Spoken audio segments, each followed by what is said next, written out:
Hi everybody, I'm making this video today about Veterans Today's article, Unexpected Blowback Now Revealing Establishment Evil Agenda.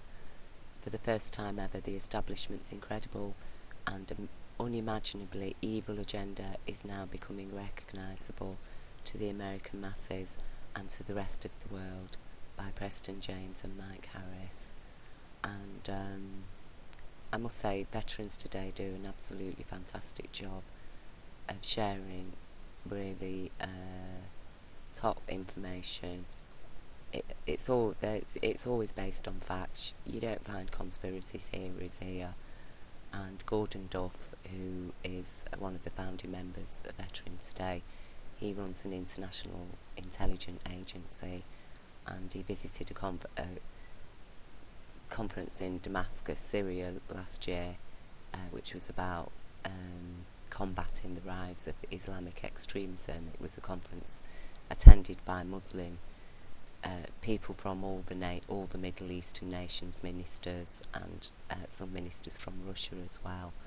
And Gordon Duff attended that conference and explained to the people there that what they're dealing with is actually something that's being created and controlled by a global criminal cabal, and which now controls America, and obviously it controls other nations as well. And we do know that their control has been taken.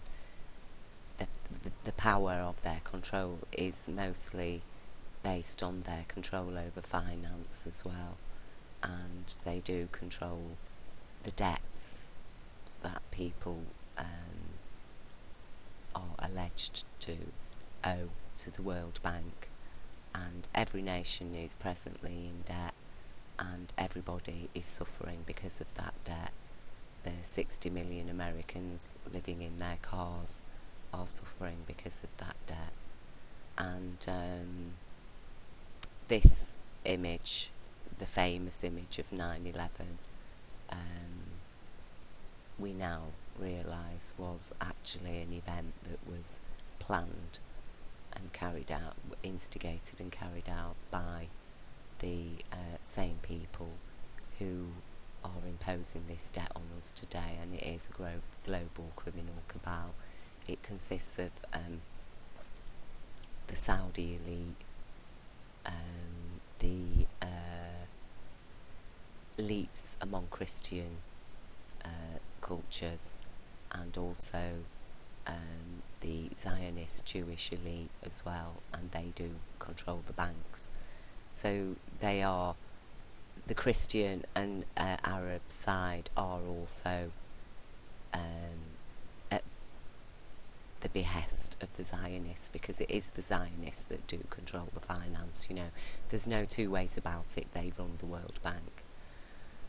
And we cannot deny the fact that the buildings, even the offices that were hit, and Building 7, all were housing very sensitive information about serious fraud and theft that was discovered to be taking place at the Twin Towers in transactions from Wall Street. And we know that the Pentagon office that got struck by a missile, we know it was a missile, it wasn't a plane, was actually the accounts department that was investigating the same, and also £2.3 trillion that had gone missing from the Pentagon budget, and all the staff investigating that, the vast majority of them were killed, and the same as in the offices when 9/11 got attacked. There was a meeting in some of in these particular offices to discuss the level of fraud and theft. And so with these attacks, all the evidence got absolutely destroyed. The people that knew got destroyed. Some of the people that knew were actually in the planes that hit the buildings, we're told. Building 7 that housed the CIA officers that were investigating or had all the evidence of these crimes as well, that was completely destroyed. You know, their fingerprints are all over the crime scene, the banker's fingerprints, and we know for a fact that there's a lot of banking transactions took place before 9/11 that definitely leave us with the impression that some people were forewarned, had foreknowledge of the attacks. And we do also have the evidence of the 5 dancing Israelis who are recorded on Israeli national TV as saying, we were there to record the event. And, you know, how can somebody be there to record a surprise terrorist attack? So it's very blatant, it's very in your face, you know, and we know for a fact that plane impacts do not cause steel frame buildings to turn to dust. Bodies, glass, concrete, office equipment, all turn to dust. Only 20% of the actual physical fabric of the building solidly hit ground, and we know that from the seismic graphs of the day. The seismic graphs do not lie. Only 20% of this material hit ground in solid form. The vast 80% of it was turned to dust. We know that planes impacting buildings do not do that. We know for Building 7 that did not get hit by a plane, office fires do not do this. It does not happen. That's a fact. There's no getting away from it. You have to accept it. It's not a conspiracy theory. It is a fact.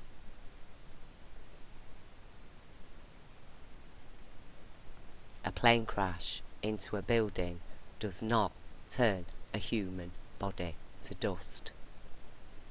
End of story. Therefore, these buildings came down by what? It was obviously planned. There were pre-explosives in the buildings to give the impression of a collapse, while most of the material was then vaporised by some kind of energy beam weapon. We know that they've got these weapons, and in that sense what we witnessed on 9/11 was very similar to when we witnessed the first atomic bombs being dropped on the unfortunate Japanese people who the nation had actually surrendered 2 weeks before those bombs were dropped. We know that for a fact now. Japan had surrendered when they were hit by those atomic weapons. So, you know, another lie of history has been revealed and now must be scrubbed out, because no longer can any history book say, and Japan was attacked to end World War II. You know, Japan was attacked as an experiment for the new nuclear weapons. And now we've seen the display of another new weapon that turns glass and steel and human bodies and office furniture to dust. And with pre-planted explosives to give us the impression that the buildings were actually collapsing into their own footprint. But we know that they weren't actually collapsing into their own footprint, because most of the material does not actually hit the ground. So even in a controlled demolition, which they do have to remove all the glass, you know, before that, and all the wiring, because it's dangerous, you know, you can't just blow a building up. These wires and glass would be everywhere. It'd kill people. And yet here we have 2 buildings fully wired, all glass still intact, and nothing, hardly anything of it hits the ground, except paper survives. So we have to accept this. We have to accept the fact that for the government to produce a report that ignores the facts and actually supports absolute outright lies that even defy the laws of physics, then we know that the government therefore is complicit. Because why would the government lie to people and cover up?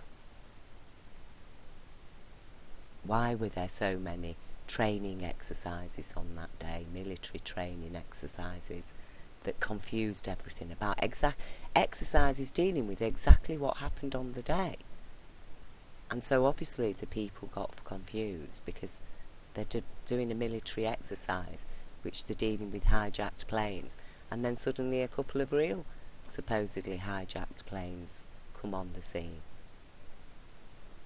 And then we found all the FBI officers were out of town in California at some conference on a training mission.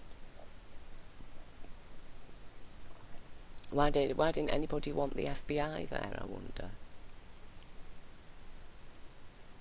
So, we cannot ignore the evidence. You can't ignore the evidence. And these people that did this, since then they've had money, billions for war and weapons. They've killed millions of people, as well as all the people that died on this day. And I think for those people, the families of the people that died on this day, and the families of the people that have died since on the strength of what happened on this day, we have to mourn for those people, and respect the reality of what they really have died, what has really killed them, which hasn't been a Muslim terrorist attack. It's been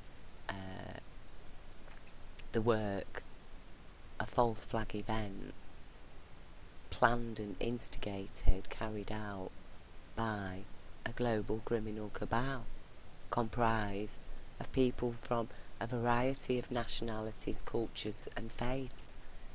The enemy has not got just one face.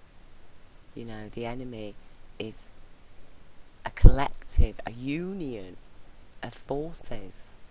They are a union. And this union has been able to come about precisely because it has trodden on and stamped out all the people's unions, the workers' unions, that gave people rights and that stood up for people's rights. Most of them have been disbanded, been disempowered, stamped on, criminalised, a lot of them, so that this union can then take place. And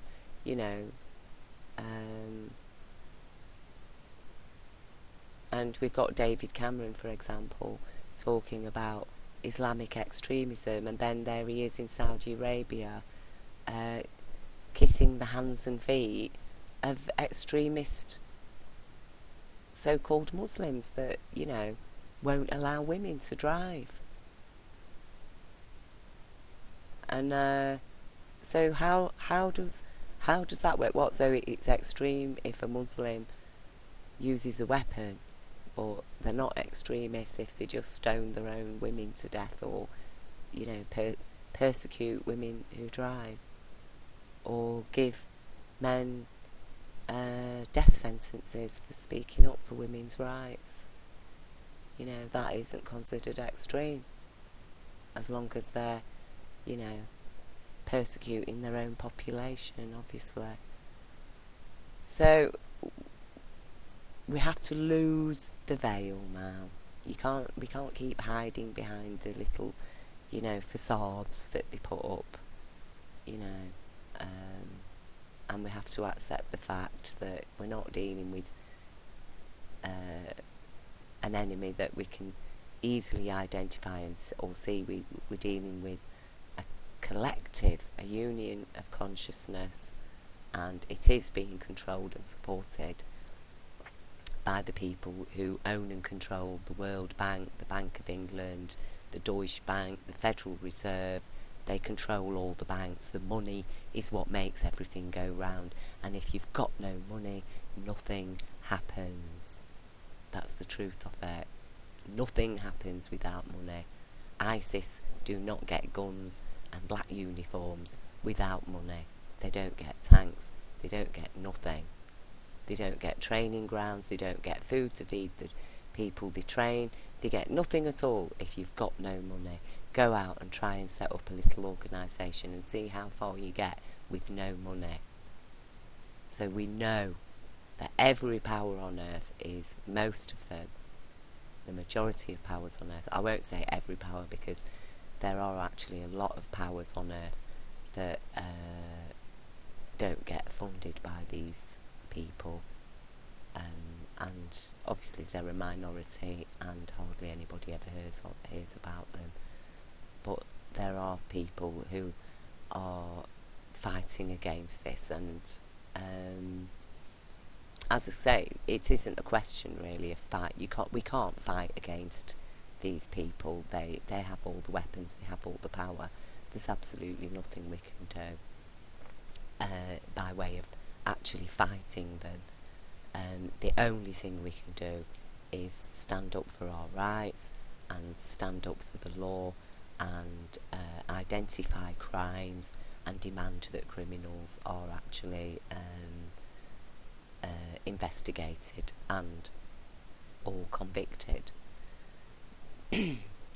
And that's what we need to do. We just need to be very, very straightforward, very sort of methodical in our approach, and say, no, this is the law. This has happened, right? We know this building didn't come down by plan. We want to find out who has done this now. So we want a thorough investigation. We want people arrested, people for negligence, criminal negligence, because it is very serious criminal negligence when people have falsified evidence related to such a serious terrorist attack as happened on 9/11. That is a very, very serious charge, to falsify or ignore evidence, because you're talking about national security and you expect people to be behaving very, very to the full degree of their professional capability, and not to be ignoring things like physics, for example, and not to be ignoring things like these buildings were obviously pre-fitted with explosives before 9/11. You know, you expect the established authorities that are there to protect the nation, the national security, to have the capabilities of joining up dots and making a sentence flow, you know. And what we get with the 9/11 report is an absolute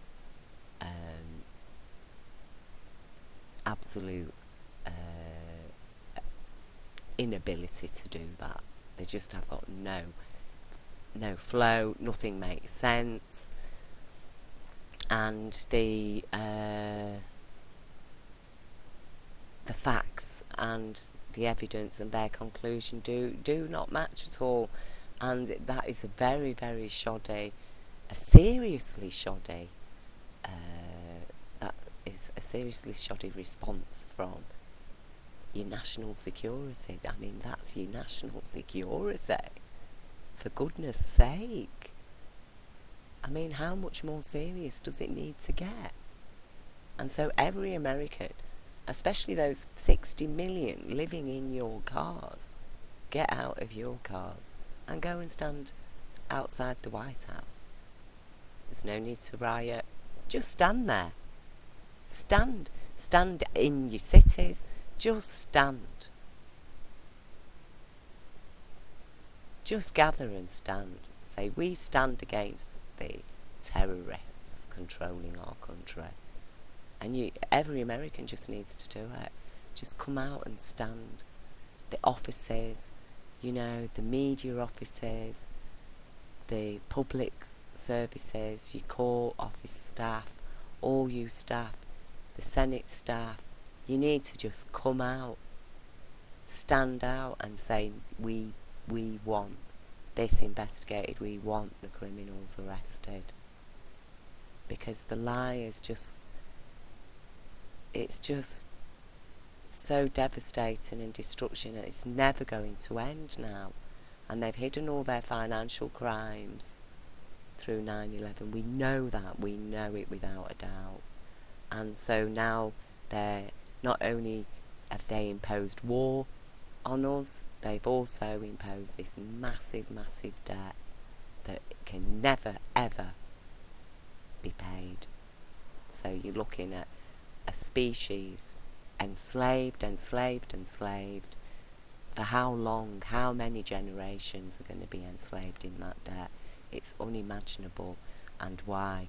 So they can establish their little utopia on what will be left habitable of planet Earth by the time they've finished destroying. And as they say, the first line, maintain a human population of under 500 million to live in perpetual balance with nature. Well, yes, we'd all love to live in perpetual balance with nature, but maintain a population of under 500 million. So that means 6.5 billion people have got to die. And, you know, what right has anybody got to maintain humanity? You know, what are they saying? They're saying that basically the whole of humanity, we've suffered everything we've suffered through history, which the majority of people have lived in severe suffering.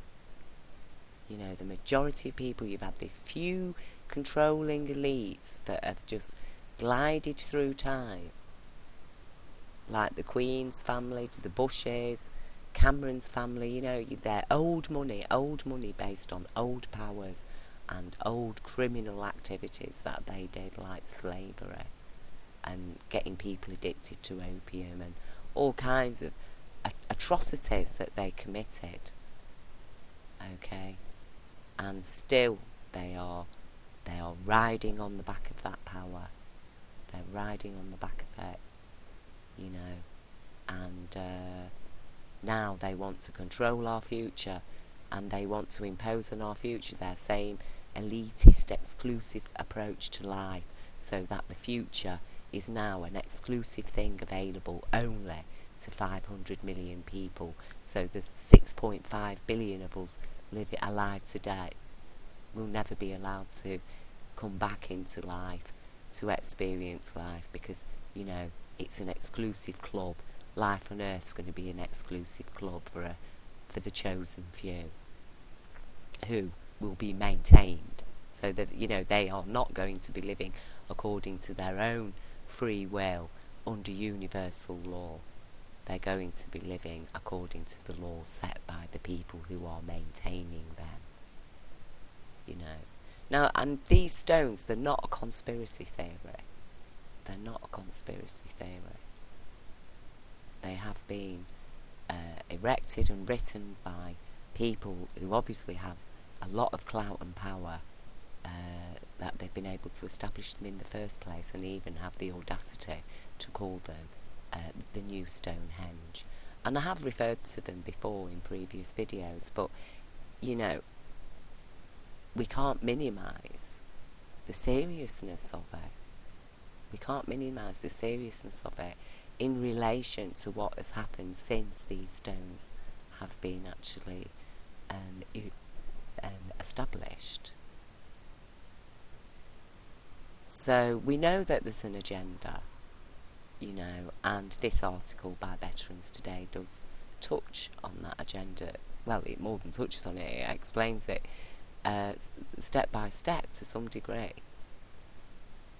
And we have to accept the facts. We can't carry on living in la la land if we truly love our children, because we have brought children into this world, and we do have a responsibility for their future, because the children alive today don't know what's going on.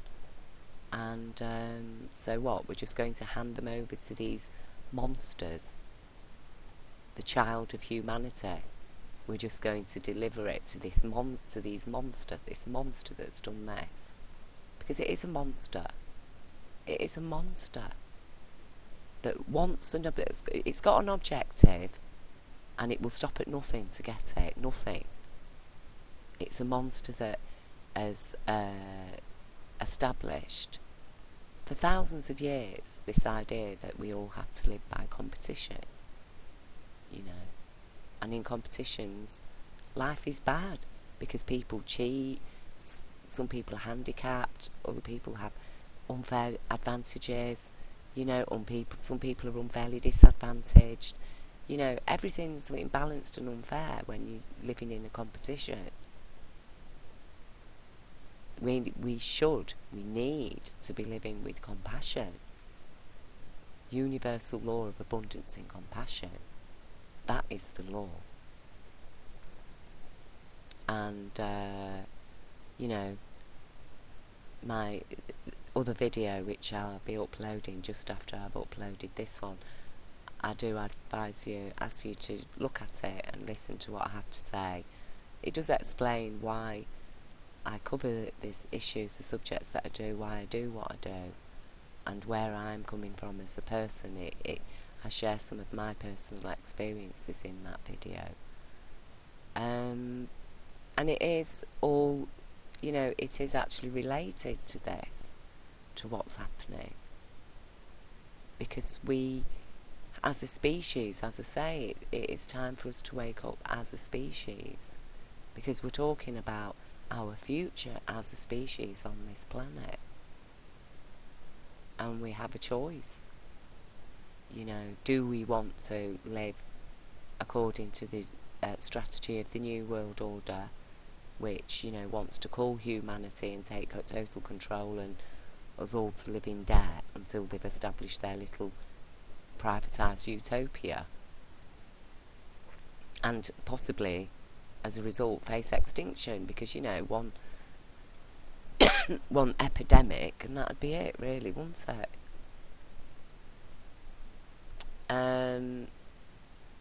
Or do we want to live in a future of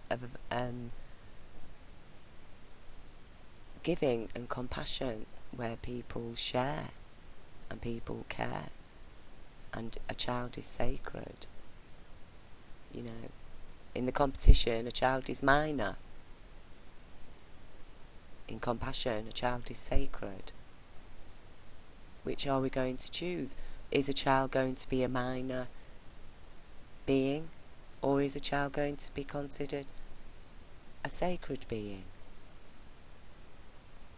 How are we going to value our children? That's what it comes down to. Are we going to value the child as a lesser being? Because that's what we must do if we are to continue living in the competition. If we don't want to continue living in the competition, we must value the child as a higher being, higher than the adults, that the children have the most rights, the most respect, the most care, the most consideration, that children come first in everything. It's either that or children come last. There's no in between, except in a world where rich people's children come first. But that's not the child, is it? It's all related to who the parent is. And this is what I mean. Either children come first or they come last. Which is it to be? That's what you must choose. Everybody must decide that. You know, universal law of abundance and compassion puts the children first. The New World Order is putting the children last. And anyway, all I can say is thank you very much to Veterans Today for all your work. I really, really, really appreciate all of you, what you do, and thank you so much for your intelligence and your sanity, and for keeping it real, and send my love to everybody. Thank you for listening.